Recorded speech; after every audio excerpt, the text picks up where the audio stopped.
भक्तगणों, आज आपको शिवपुराण में शिवपुराण विंध्येश्वर संहिता में पृथ्वी आदि से निर्मित देव प्रतिमाओं के पूजन की विधि, उनके लिए नैवेद्य का विचार, पूजन के विभिन्न उपचारों का फल, विशेष मास, वार, तिथि एवं नक्षत्र के योग में पूजन का विशेष फल तथा लिंग के वैज्ञानिक स्वरूप का विवेचन की कथा कहूँगा। आप इसको ध्यानपूर्वक सुनिए। भगवान शिव आपका परिवार कल्याण करेंगे। सुनिए। ऋषि ने कहा, साधु शिरोमणि, अब आप पार्थिव प्रतिमा की पूजा का विधान बतलाइए, जिससे समस्त अभिष्ट वस्तु की प्राप्ति होती है। सूर्य बोले, महर्षि, तुम लोगों ने बहुत उत्तम बात पूछी है। पार्थिव प्रतिमा का पूजन सदा संपूर्ण मनोरथों को देने वाला है तथा दुख का तत्काल निवारण करने वाला है। मैं उसका वर्णन करता हूँ, तुम लोग उसको ध्यान देकर सुनो। पृथ्वी आदि की बनी हुई देव प्रतिमाओं की पूजा इस भूतल पर अभिष्टदायक मानी गई है। निश्चय ही इसमें पुरुषों का और स्त्रियों का भी अधिकार है। नदी, पोखरी अथवा कुएं में प्रवेश करके पानी के भीतर से मिट्टी ले आएं, फिर गंध चूर्ण के द्वारा उसका संशोधन करें और शुद्ध मंडप में रखकर उससे महीन पीसें और सानें। उसके बाद हाथ से प्रतिमा बनाएं और दूध से उसका सुंदर संस्कार करें। उस प्रतिमा में अंग प्रत्यंग अच्छी तरह प्रकट हुए हों तथा वह सब प्रकार के अस्त्र शस्त्रों से संपन्न बनाई रखी हो। तदंतर उससे पदासन पर स्थापित करके आदरपूर्वक उसका पूजन करें। गणेश, सूर्य, विष्णु, दुर्गा और शिव की प्रतिमा का, शिव का एवं शिवलिंग का द्विज को सदा पूजन करना चाहिए।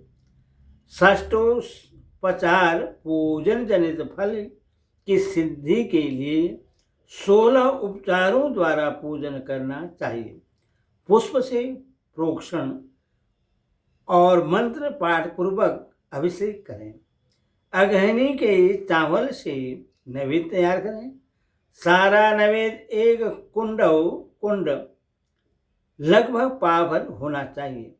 घर में पार्थिव पूजन के लिए एक कुंड और बाहर किसी मनुष्य द्वारा स्थापित शिवलिंग के पूजन के लिए एक प्रस्थ शेर भर नैवेद्य तैयार करना आवश्यक है, ऐसा जानना चाहिए।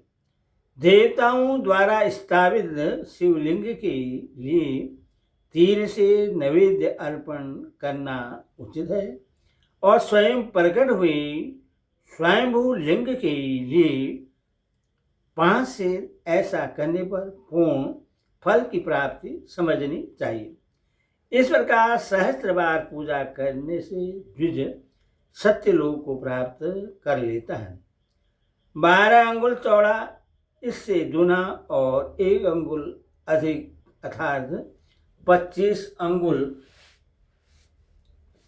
लंबा और 15 अंगुल चौड़ा जो लोहे या लकड़ी का बना हुआ पात्र होता है, उससे विद्वान पुरुष शिव कहते हैं।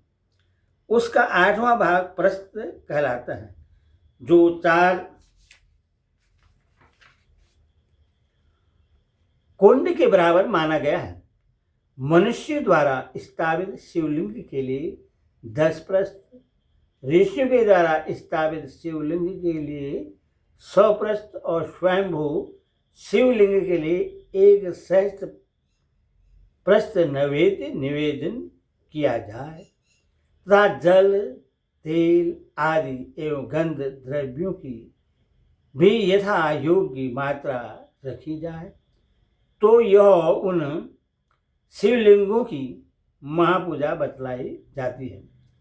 देवता का अभिषेक करने से आत्मशुद्धि होती है, गंध से पुण्य की प्राप्ति होती है, नैवेद्य लगाने से आयु बढ़ती और तीव्रता होती है, धूप निवेदन करने से धन की प्राप्ति होती है, दीप दिखलाने से ज्ञान का उदय होता है और तांबुल संप्रण करने से भोग की उपलब्धि होती है। इसलिए स्नान आदि 6 उपचारों को यत्नपूर्वक अर्पित करें। नमस्कार और जप ये दोनों संपूर्ण अभीष्ट फल को देने वाले हैं। इसलिए भोग और मोक्ष की इच्छा रखने वाले लोगों को पूजा के अंत में सदा ही जप और नमस्कार करने चाहिए। मनुष्य को चाहिए कि वह सदा पहले मन से पूजा करके फिर उन उपचारों से करे। देवताओं की पूजा से उन नवे देवताओं के लोगों की प्राप्ति होती है तथा उनके अवान्तर लोकों में यथेष्ट भोगों की वस्तुएं उपलब्ध होती हैं। अब मैं देव पूजा से प्राप्त होने वाले विशेष फलों का वर्णन करता हूँ। द्विजो, तुम लोग श्रद्धापूर्वक सुनो। विघ्नराज गणेश की पूजा से भूलोक में उत्तम अभिष्ट वस्तु की प्राप्ति होती है। शुक्रवार को श्रावण और भाद्रपद मासों के शुक्ल पक्ष की चतुर्दशी को और पूष मास में सतभिषा नक्षत्र के आने पर विधि पूर्वक गणेश जी की पूजा करनी चाहिए। 100 या सहस्त्र दिनों में 100 या सहस्त्र बार पूजा करें।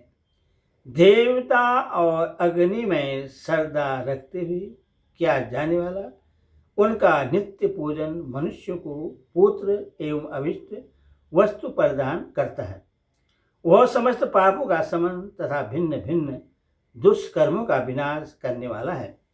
विभिन्न वारों की हुई पूजा आदि की पूजा को आत्मशुद्धि प्रदान करने वाली समझना चाहिए। वार या दिन, तिथि, नक्षत्र और योगों का आधार है, समस्त कामनाओं को देने वाला है। उसमें वृद्धि और क्षय नहीं होता, इसीलिए उससे पूर्ण ब्रह्म स्वरूप मानना चाहिए। सूर्योदय काल से लेकर सूर्योदय काल आने तक एक बार की स्थिति यहाँ मानी गई है। जो ब्रह्मांड आदि सभी वर्णों के कर्मों का आधार है, वेद तिथि के पूर्व भाग में की हुई देव पूजा मनुष्य को पूर्ण भोग प्रदान करने वाली होती है। यदि मध्याह्न के बाद तिथि का आरंभ होता है तो रात्रि युक्त तिथि का पूर्व भाग पितरों के श्राद्धादि कर्म के लिए उत्तम बतलाया जाता है। ऐसी तिथि का परभाग ही दिन से युक्त होता है, अतः वही देव कर्म के लिए प्रस्थ माना गया है। यदि मध्याह्न काल तक तिथि रहे तो उदय व्यापनी तिथि को ही देव कार्य में ग्रहण करना चाहिए। इस तरह शुभ तिथि एवं नक्षत्र आदि ही देव कार्य में ग्रह होते हैं। वार आदि का भली भांति विचार करके पूजा और जप आदि करने चाहिए। वेदों में पूजा शब्द के अर्थ की इस प्रकार योजना की गई है। पूजा यति अनेन इति पूजा। यह पूजा शब्द की व्युत्पत्ति है। पूह का अर्थ है भोग और फल की सिद्धि। वह जिस कर्म से संपन्न होती है उसका नाम पूजा है। मनोवाचित वस्तु तथा ज्ञान यही अभिष्ट वस्तु हैं। सकाम भाव वाले को अभिष्ट भोग अपेक्षित होता है और निष्काम भाव वाले को अर्थ परमार्थिक ज्ञान, ये दोनों ही पूजा शब्द के अर्थ हैं। इनकी योजना करने से ही पूजा शब्द की सार्थकता है और इस प्रकार लोक और वेद में पूजा शब्द का अर्थ विख्यात है।